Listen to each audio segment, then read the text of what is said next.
Now, when it comes to balance, I know we all have so many roles and responsibilities. Tell us a little bit about your personal life, your family, so we can get to know you a little bit better. Yeah, so I started my company in 2015, and I started my company when I was 12 weeks pregnant with my first daughter. So I am not one for change, but when I make changes, let's just say I go all in. And so I thought, well, this is a time in my career where things were really shifting. And I thought, you know what? Now is the time for me to take that really scary leap. Change has always been really hard for me. And so I took that scary leap. I started my company in 2015 while pregnant with my first daughter. Let's just say I had lots of tears and lots of worry and probably lots of hormones as well at that time that was just impacting me. And I will be honest with you, I remember looking at my husband in the car and thinking, why did I do this? What in the world have you allowed for me to do to myself? And I don't know about you, but sometimes in those really emotional moments of life, I just look at the person that I'm closest to and I'm trying to give him some of the ownership for what I really knew that I needed to be doing in my life. As a good husband, he's just taking it all like it's okay. We're going to sort through this. You're going to do great. And so I started my own company, but things really started to evolve in my life and I wanted to have another child. And I just thought, I really wanted to do a brick and mortar, but I just didn't feel like that was really going to serve me with the direction and the amount of hours that I would have to work into my work at the actual location, the financial investment. It just wasn't really in alignment with where I wanted to go. So 2018, I had or became pregnant, had my second daughter, and that was kind of like the moment in my life where I thought, you know what, I'm going to give this online business a shot. I saw many other women in my space moving their companies online, and I really went into a brand new world. But before I go any farther, my undergraduate degree is in exercise and nutrition. I have advanced certifications in hormonal and metabolic health for women. I work with women that are 35 years old or older, mostly 40s, 50s, going through hormonal shifts. And I used to work with them in person, and now I work with that group of women online. We focus in on metabolic health, hormonal health, and then we break it into all of the essential pillars that takes for all of us to become that healthier version of ourselves. So for midlife women, it is your hormones, it is your metabolism, but it's also your mindset. It's also the way that you cope with stress and your daily habits. And so we work through all of the pillars here at Metabolic Fix. And so since 2019, my company has been online, 100% online for since 2020. Within 1 year, I moved everything online. And now I help women all around the world virtually become the healthiest, happiest version of themselves. So I am a mom of two had my two children. They are just starting second grade and fifth grade. We just are doing this back to school thing right now. And I have been with my husband for almost 20 years. And here we are, just kind of going through this new season of life with our kids getting older and my business evolving, and even for myself evolving with a big move to Florida. Oh my gosh, I hear you. And I'm like, Ashley, we should just be besties because a lot of that you say, I'm like, oh, that's me too. We're going on 20 years as well of marriage and, had that big move and all the things. Yeah. Now, I want to dive a little bit more into your journey. But first, one of my favorite things to ask to get to know you is if I were to pop on your website or listeners were to, what's something unique about you that we wouldn't find there? Yeah, so something really unique about me, and hopefully this is going in the direction that you're hoping, this is really personal, is I absolutely love animals. I spend a lot of time with horses and dogs, and I'm just a huge animal person. My family is as well. I mean, we'll go out to the farm and be with horses for hours, and they ride and take care of them. And we're just really big into caring for animals. And so, looking at my website with my profession, you probably wouldn't necessarily think I was a horse girl or really into animals. We just got a new puppy. We've always always been a big dog family. So we just got a Cavalier King Charles Spaniel. And so she's a little pup now, but if I could have 50 of them, I would, but I just can't do that. So you maybe that would be a shocking fact. If you kind of look at myself on Instagram, I'm really into fitness and strength training and hormones and metabolism. I don't know if you'd necessarily align those two things together. Oh, I love it so much. Horses. I love horses. We had a horse two horses growing up. I didn't really ride them because they were kind of out of the training season, but oh my gosh, so fun. Now I want to dive into your personal journey a little bit with creating the metabolic fix. Now I have to say, I am right there in your target. Nobody really warned me that once you turned 40, it would be really, really hard. Actually, they did warn me. I was like, no way. And Right. then I turned 40 and I was like, oh man, what's going on? But I'd love to hear what inspired you to start Metabolic Fix, especially being 12 weeks pregnant. Like you had to have some motivation behind it in order to do that while pregnant. Yeah, so up until that point, I was working with women, for many years, a decade plus, and I really started to see that there were so many missing links when it comes to truly transforming your health. Telling a woman to eat less and exercise more just isn't going to work for someone that is in that midlife phase. And I realized as well the way that we go about transformation, meaning body composition changes, improving your health, improving your hormones, learning how to eat for your goals. It really has to be in a customized way that supports our body. Although I am an expert in my college degrees in this, I've advanced certifications in this. When I was in my early 20s, I actually was a chronic dieter behind the scenes as well. And so it was, behind the curtain, no one knew about it. Social media wasn't a really big thing at that time. And you didn't really talk about what you were struggling with. It was very unprofessional, or at least, where I worked, you were never allowed to talk about those things. So I was a silent and secret dieter. I was, definitely had a lot of eating disordered habits. I wouldn't say I had a full on eating disorder. I don't like to use that term loosely, but I definitely had disordered eating habits and I had severe body dysmorphia. So much of my self worth was tied into the way that I looked. So I was constantly striving to be smaller and smaller and smaller at any cost. I was eating less, I was overtraining. And I remember being in my early 20s, going to a functional doctor and having all my hormone panels ran because I absolutely had no hormone. I didn't have normal cycles. I wanted to start thinking about conceiving. We were just prepping for it. We weren't ready to start a family yet, but just thinking, hey, within the next couple of years. And my doctor looked at me and said, hey, you have hormones of a 45, 50-year-old woman getting ready to go into menopause. My hair was falling out. I could not sleep through the night. I had severe adrenal fatigue. I didn't have regular cycles. But the crazy thing about this is on the outside, so many people said that I looked so fit and I look so strong and I look so healthy, but I was not healthy. And so at my skinniest, I was also at my least healthiest. And so for me, professionally, I knew that I needed to serve women in a different way because the research was there, even almost 2 decades ago, that eating less, training harder wasn't the solution for a woman going through hormonal shifts, which happens to us women in our late 30s into our 40s. But personally, I also knew if we buy into this dieting culture, many women are going to end up like I was. And many of them were actually in a similar boat, tracking points, starving themselves, all or nothing mindset, working out hours a day, addicted to cardio, addicted to just over exercising. And so I really wanted to break that mold. I really wanted to say, hey, I too, raising my hand, have been through this. I'm going to rip the band-aid off and I'm going to share this big secret with everyone. This is something I've been silently struggling with, and here's how much of an impact it's had on my life. But then professionally, I knew that so many women needed a more sustainable approach. And so that is why I said, in 2015, my company Metabolic Fix is going to be dedicated to helping women reach their goals in a sustainable and healthy way without jeopardizing their hormonal health, their metabolic health, their mindset, their mental health.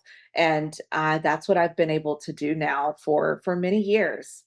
Oh, I love that so much because it is important. I think sometimes we think we look at, we judge the book by the cover, right? So, like, I've had people all the time say stuff like, you don't have to worry about that, eating that, or you don't have to, because I look very healthy.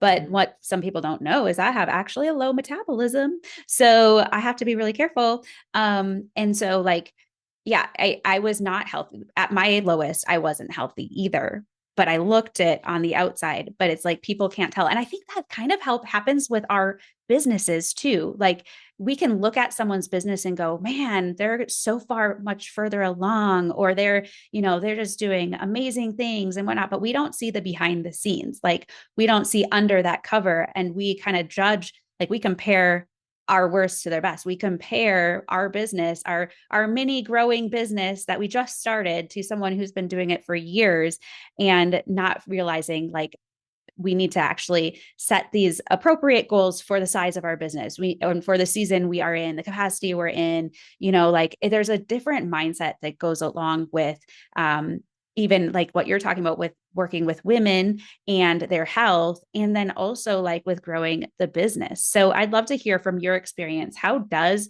mindset directly impact someone's ability to reach their personal or professional goals? Mindset is everything. And I will say, oftentimes what we see on the outside is not showing or telling you the whole picture. So I want to start off by saying this. It can be applied to physical health goals, meaning you look at an influencer online, or clients looked at me all those years back and said, wow, look at how amazing you look. And internally, I was crumbling apart and at my most unhealthiest place in my journey. When you look at someone else's business, you don't know what they're sacrificing, what they're doing behind the scenes.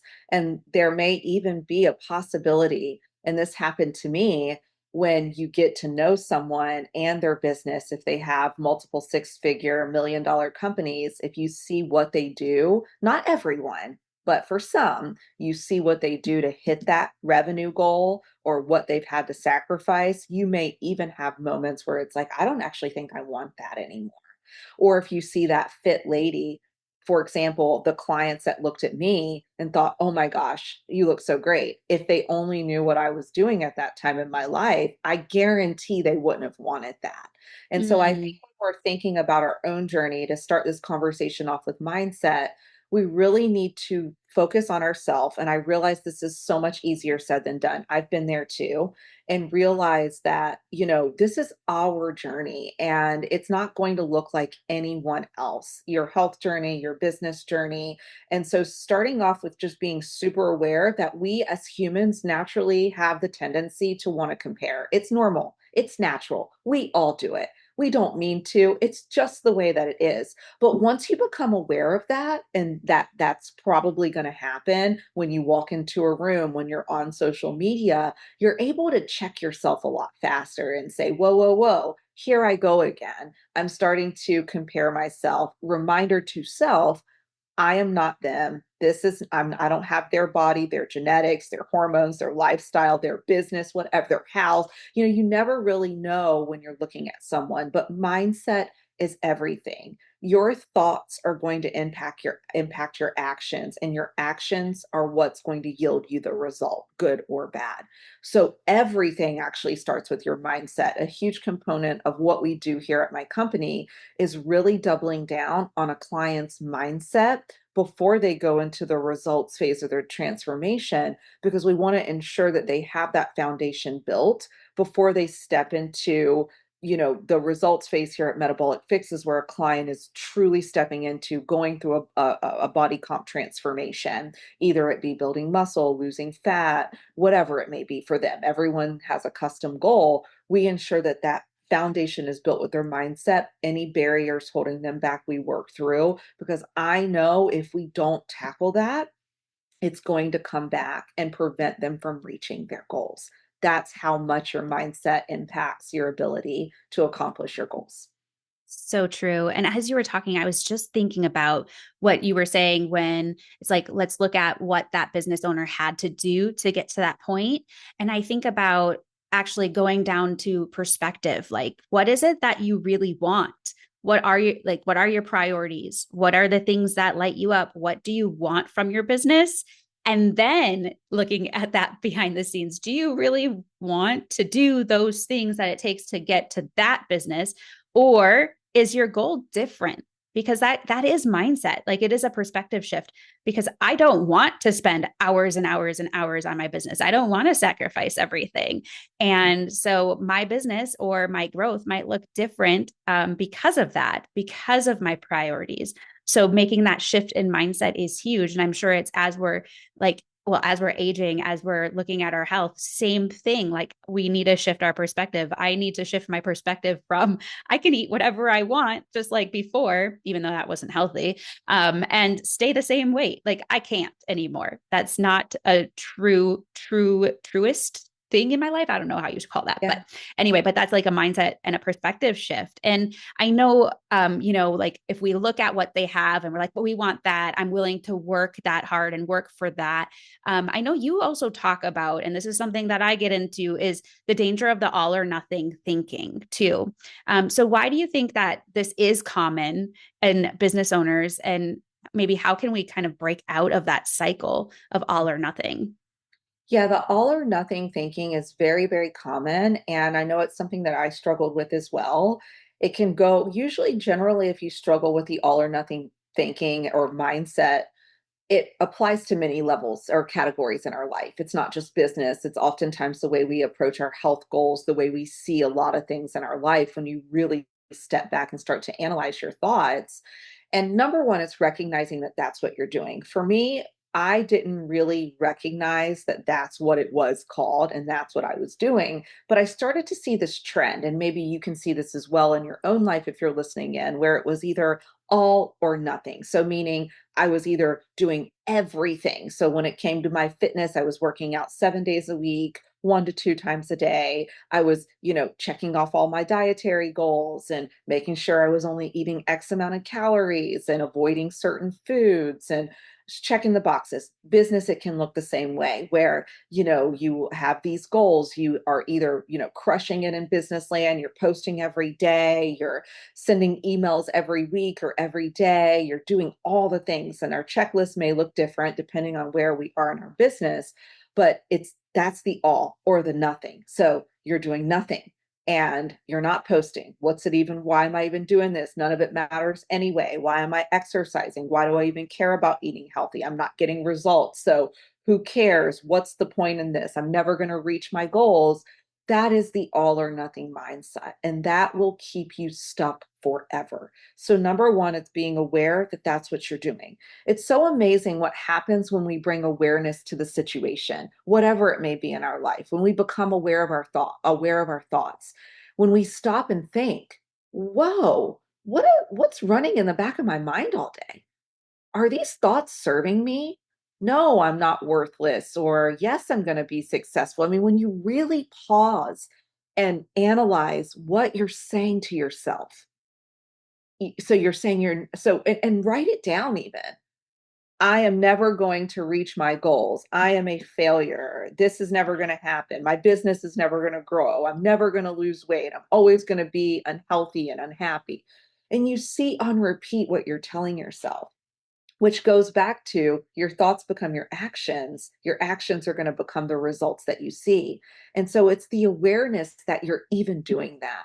And when you do that, for me at least, it was so eye opening when it came to breaking free from the all or nothing mindset, as well as anxiety, just becoming super aware of what subconsciously was running in my mind and being able to pull back and be like, okay, this is the problem. It doesn't have to look this way. It's not all or nothing. And something else I want to say, when you're stuck in this all or nothing trap, you feel like your thoughts are real. And so you feel like when you're checking it all off, that's the 100% on, you're doing great.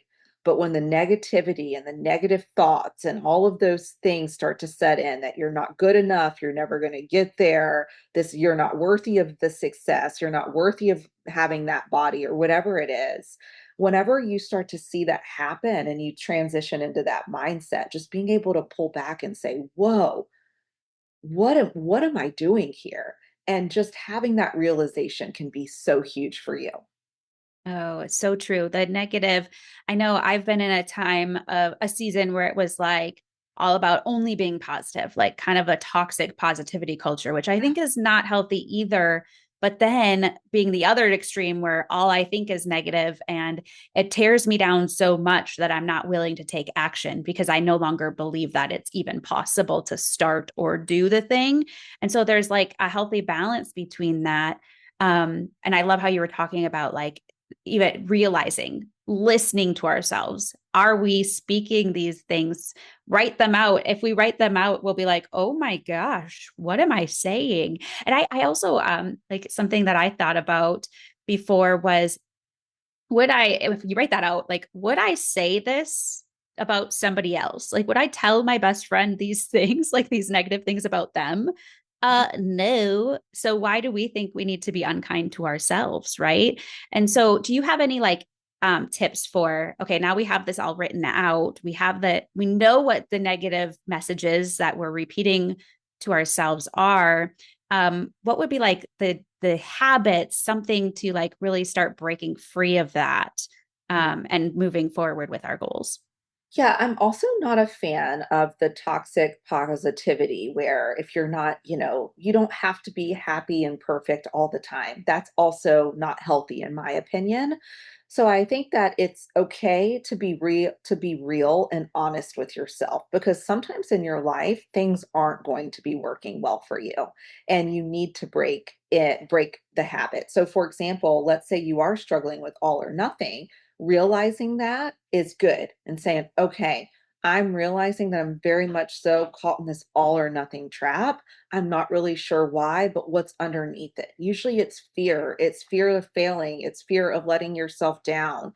There's something deeper there. It's insecurities. It's low confidence. It's low self esteem. It could be previous trauma that you went through. So I think it's getting to the bottom of that first and realizing like why is this really here.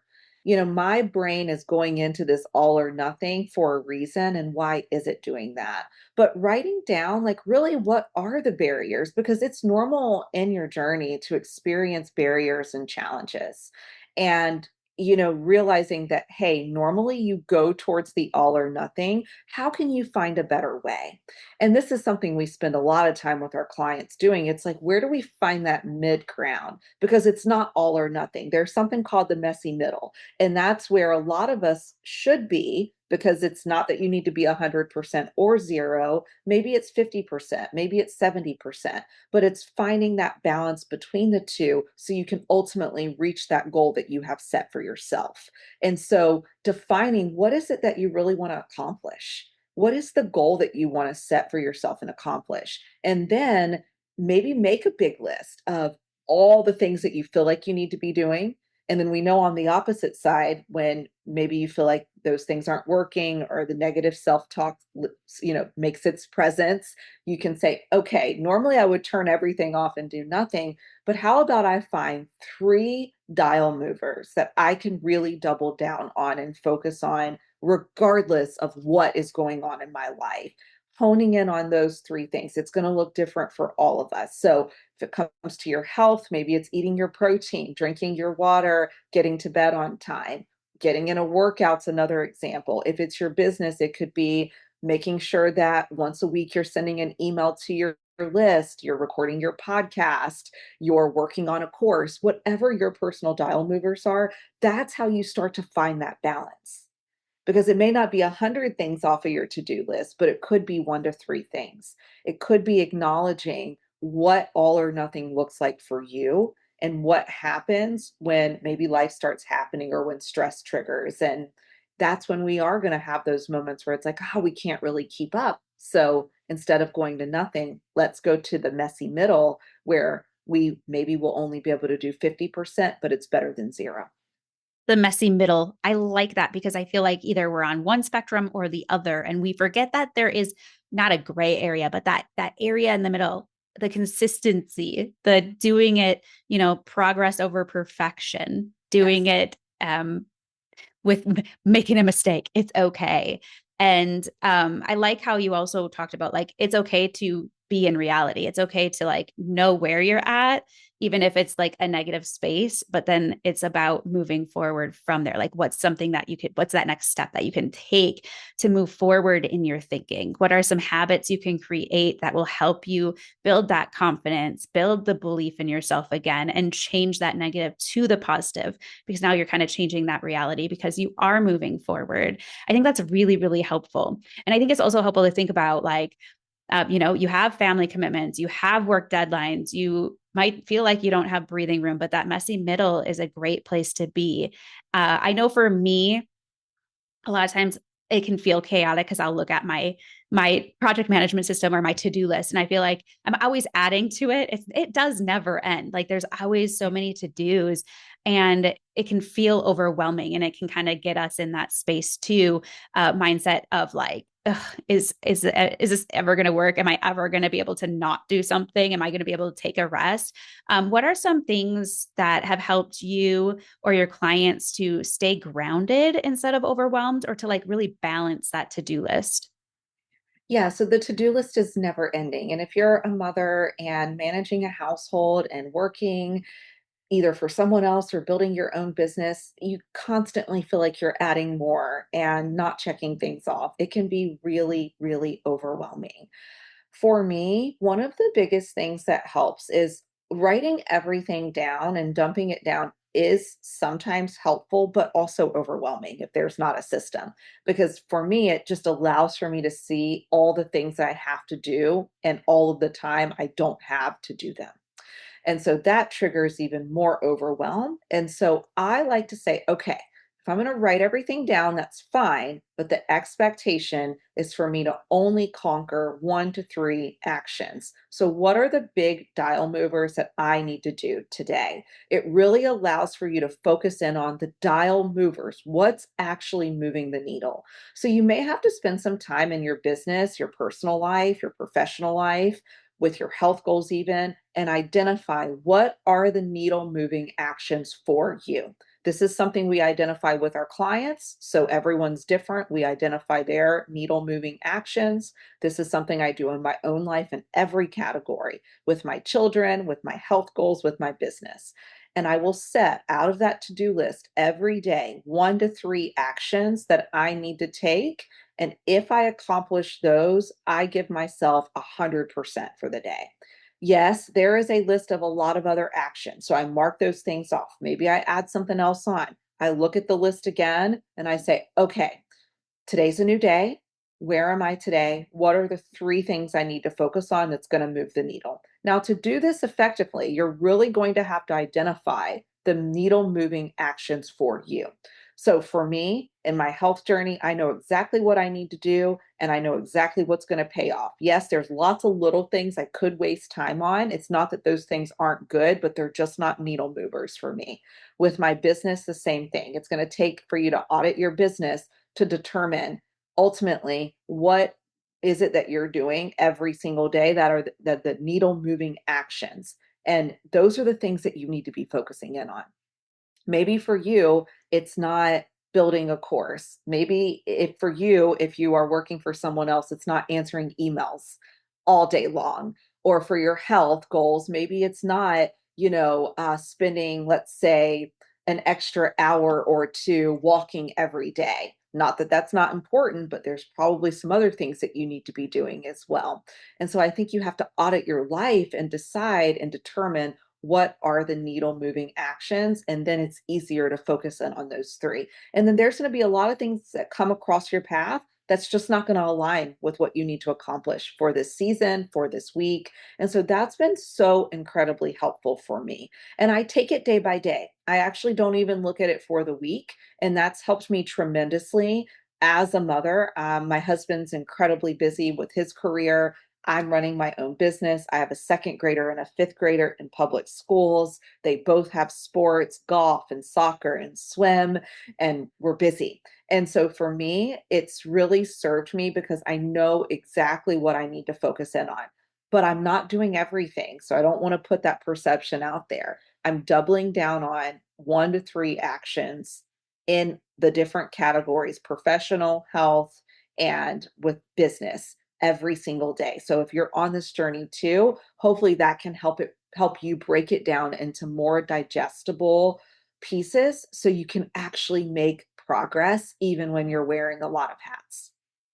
Yeah, I like how you broke that down. It really helps to focus in on the 1 to 2 to 3 things because it helps us to like really actually do more and be more intentional with those things than if we're thinking about all the other things that we have to do or trying to do 10 things a day. I would say we probably make more progress honing in on that. And I'm curious for you when it comes to business, especially how do you decipher what those 3 things are daily for you? Like what is a personal practice that you do? Yeah, so about 4 years ago, I had an audit done, and it was with a lady that specializes in helping really determine like where you're spending your time in your business and if it's paying off for you. And so I thought this was such a huge breakthrough for me because when I walked into the meeting, I said I was spending my time on so many things that actually weren't moving the needle. And so we really started to pull back the metrics.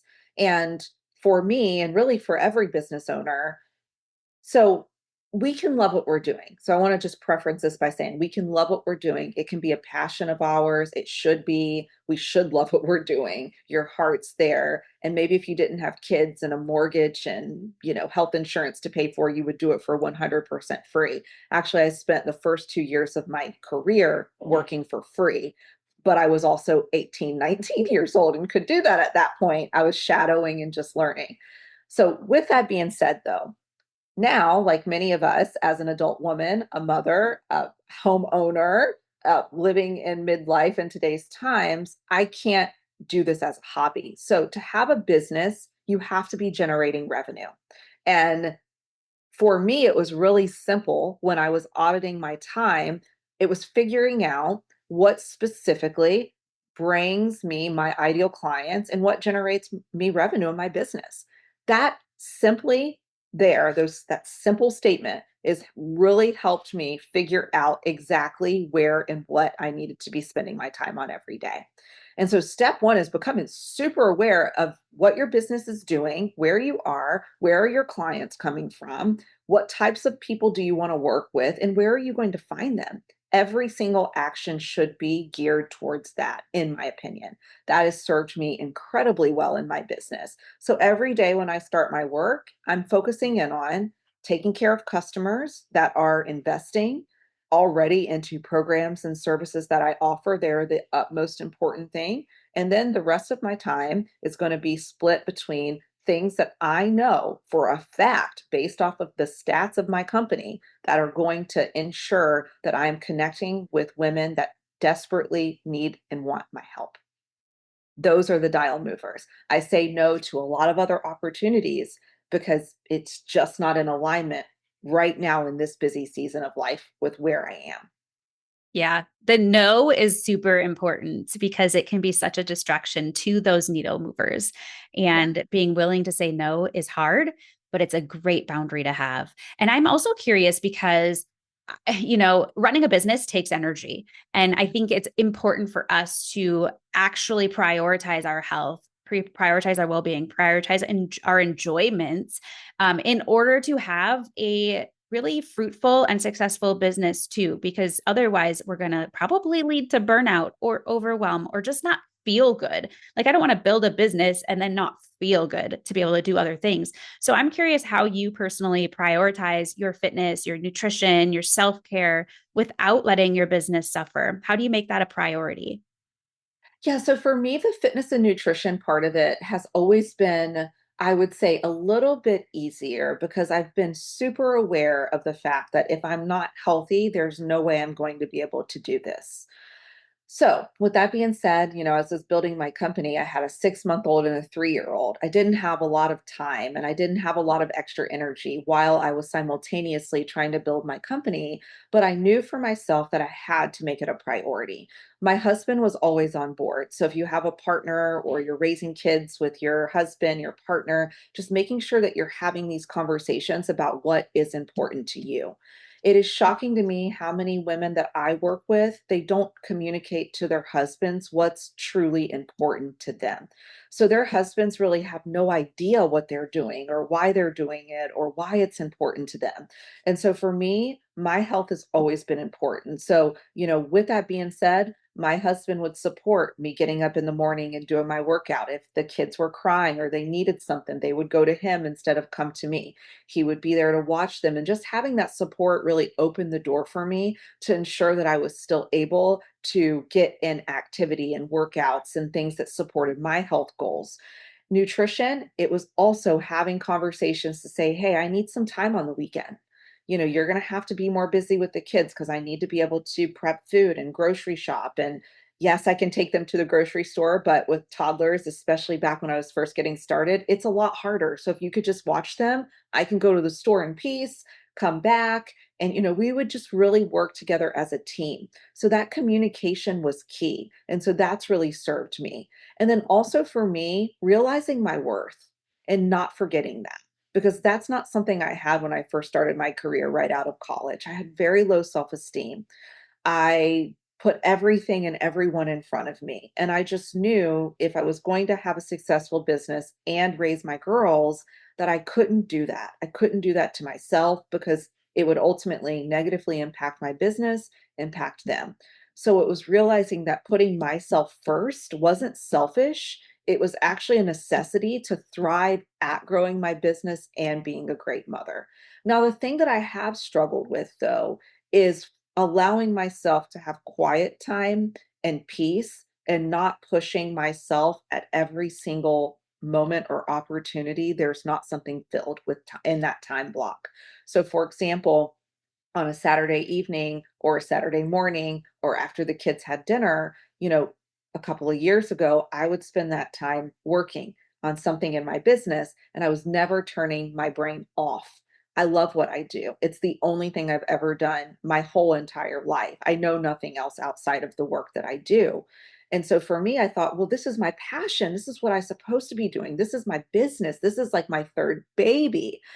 But it really started to contribute to feeling more overwhelmed, losing touch with myself in the sense of I didn't have hobbies, I didn't have extracurriculars, I didn't have good friendships outside of business. Now, in business land, I had business besties, as I would call them. But in like real life land, like people that I actually looked at or talked to through texting, not just through DMs or through masterminds or business events, that category in my life wasn't fulfilled spiritually. I wasn't committing to being active in my church as much. I mean, I was really putting everything on the line. So for me, it was, I wasn't fulfilling that part, which is now very different. I do things slightly different now to ensure that I am making time for those things. So I just want to say that yes, I doubled down on fitness and yes, I doubled down on nutrition. But for me, the struggle was actually not neglecting those other parts of my life, which I was neglecting. So I think just having that awareness too, right? And pulling back and saying, okay, like here's where I want to be. Talk to your support team, talk to those people in your life. I also had a coach as well. I'm a big believer of hiring help. I do it myself. So I'm not just saying this as a business owner, I'm saying this as a woman. We're not meant to do this alone. We're not meant to journey alone, not in any category of our life. So when it comes to community, our personal lives, our business, our professional lives. And so those are some big moments in my life, just realizing I'm worthy. I have to put myself first to take care of everyone else because without me, I'm the glue that's holding it together. It's all going to crumble. I have I have to do this for my family. I have to be able to show up as the best version of myself.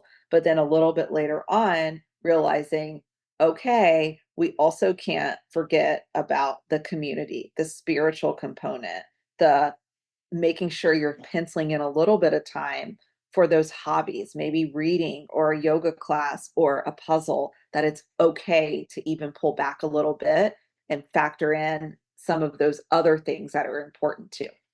Yeah, I think a lot of those listening can really relate to that, especially the rest, because I feel like when we sit down, we feel restless because we're like, oh, that next thing that we need to do. There's always something on our to-do list, especially in business. So it's like, oh, I have a half hour here. Let me just do that really quick.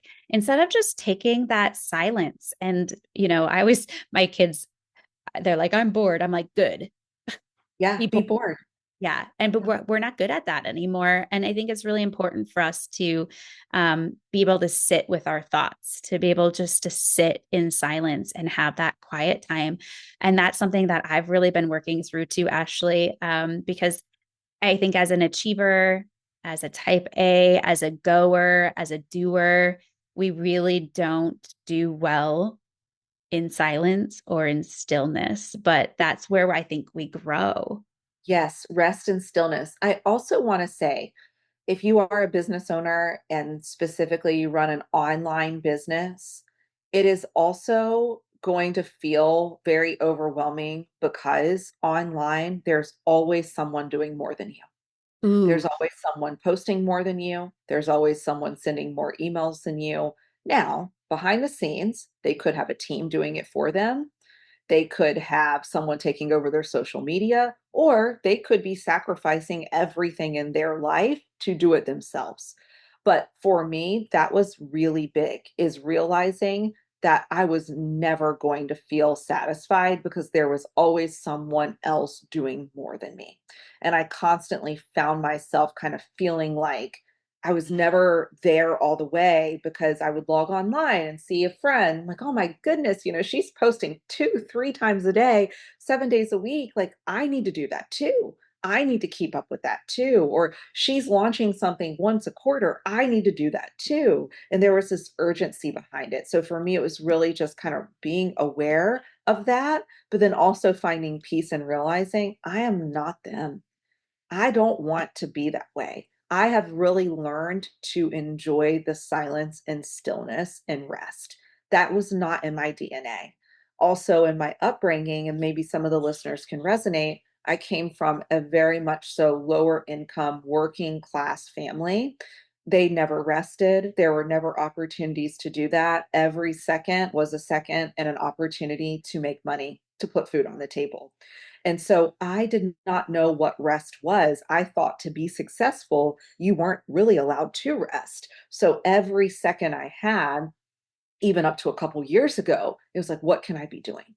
What can I be doing? And if let's just say my brain was so exhausted on work, it would then translate and move over to my house. Could be folding laundry, I can be doing dishes, I can be doing more of this. And so I've really challenged myself to say, hey, I need to also set in stillness and rest. It's okay to rest. You're not a failure, you're not behind, you're not letting everything crumble to the ground. See that all or nothing there? That's a good example. It's okay. You can rest and still be successful. You can still feel accomplished. And so it's almost like reframing that in your mindset if you struggle with that as well. Oh, so good. I mean, just this is a great way to kind of wrap it all into a bow, from the all or nothing to the stillness and rest and why it's important. And the thing that stuck out is when you said there's always someone doing more. Mhm. Whoa. I mean, because that's the thing. It goes back to that comparison. Like, oh, I'm not going to keep up if I don't do more. I'm not going to keep up if I don't take this time. But I think when I've taken time to rest, I've either gotten a new revelation, like, this is where I need to go to grow my business, and it grows, or it just like fuels me to keep going for that next day. And so it's so, so important. Those are such powerful reminders, just to have that balance and to be able to work and rest in the capacity that you have in this season. Now, as we wrap up, I'd love to hear, Ashley, what does pursuing goals God's way mean to you? Yeah, so I think it really means pursuing goals in a way that's truly serving myself and my family. And with that being said, it can look different than other people. It can look different from my neighbors, my followers online, my business besties, and just really owning that is, God knows my path forward. He knows what I can't see even. And I just need to try to continuously lean into that and build my life around that versus pushing away from it to try and fit molds that I see online, or keeping up with that person that's always doing more or accomplishing more in business or in life, and realizing this is my journey. I was never meant to be like them. Neither are you or anyone else listening in. And so just really fulfilling my life and my dreams in a way that truly is in alignment with who I am, who I want to be, and my family.